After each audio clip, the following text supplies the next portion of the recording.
The following information was first revealed through Not a Tesla app. This happened just before the holiday update came out in 2025. A quiet change in Tesla's diagnostic software should reignite the hope for millions of legacy Hardware 3 owners waiting for an FSD computer upgrade. Before we get started, I wanted to mention really quick that I have a brand new rear display screen in my Model 3 in the back seat for my kids to be able to view movies and games while I'm driving, especially on long trips. This is especially convenient. I have a discount code on Hansshow Auto. You can check it out down below. There's a link in the description where you can get 20% off of all Hansshow accessories. Highly recommend this rear screen. It's the H86. It's the latest and greatest screen, and it's one cable to control also the front passenger seat. I am a big fan. It took less than 10 minutes to install this thing, and it really helps out for long trips, like I said.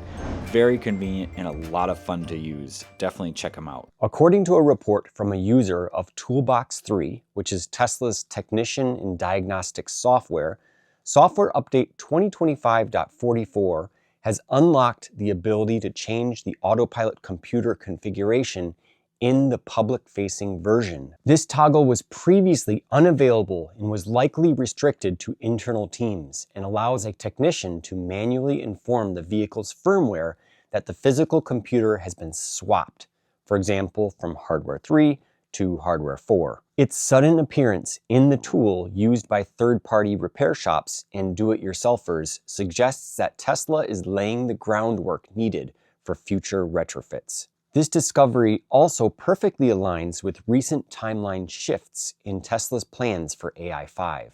Elon Musk recently confirmed that the next-gen AI5 chip would be delayed until mid-2027, meaning the wait for AI5 strategy for legacy vehicles is looking less likely. Hardware 3 vehicles, some of which are now 8 years old, simply do not have the hardware capabilities to run the latest high-fidelity FSD neural networks. They lack the processing power and memory to do so, and Tesla has to create extremely optimized and cut-down versions for the older hardware.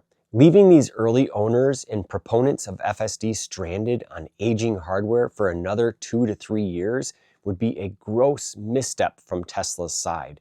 The delay may be forcing Tesla's hand.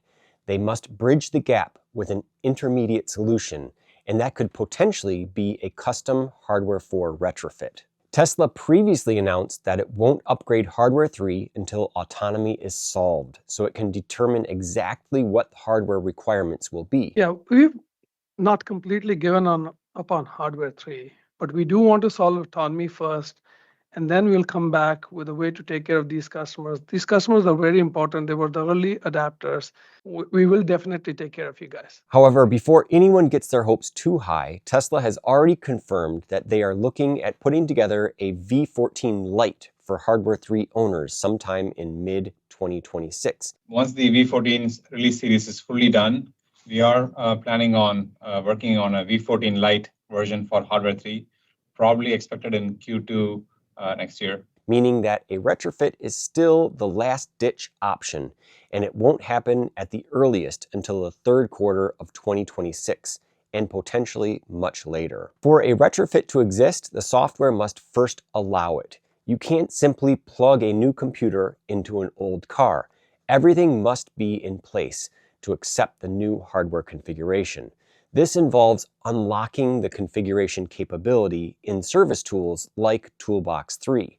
After that, Tesla can look into producing a physical retrofit kit, likely a cut-down and simplified AI4 or AI5 board with an adapter harness to fit the tighter Hardware 3 cooling and power packages.